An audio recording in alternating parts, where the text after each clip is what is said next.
বিসমিল্লাহির রহমানির রহিম। আমার শ্রদ্ধাভাজন উপস্থিত কৃষক ভাই অর্থাৎ আমার সম্মানিত ভোটার বৃন্দ, আসসালামু আলাইকুম। সাংবাদিক ভাইয়ের প্রতি সালাম থাকলো। আমরা যারা একটু বয়স হয়েছে আমরা কিন্তু জানতাম আমাদের ধামরাইতে অধিকাংশ জমিতে একসময় এই আউশ ধানটা বোনা হতো এবং এটা ভাত খুব মজা লাগতো। বিশেষ করে বৃষ্টির দিনে ধান যদি পচে যাইতো ওইটার ভাত আরো মজা লাগতো, তাই না? আমরা খাইতাম এবং আমরা আমন ধানের সাথে নিচু জমিতে গেলে বুনতাম। আমি নিজেও এগুলো বুনেছি এবং একসময় আমাদের এক্সপার্ট মুরব্বীরা আমন ধানটা যখন পানি আসতে উঠে যেত এটা পেকে যেত।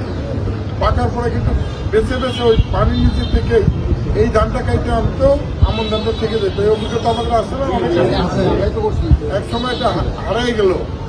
আবার সরকার উদ্যোগ নিয়েছেন যে না, এই আউশ ধানটা তারা আবার নতুন করে একটা হাইব্রিড হয়েছে, একটু ফলন বেশি হবে, উচ্চ ফলনশীল জাত করে আবার নিয়ে আসছে।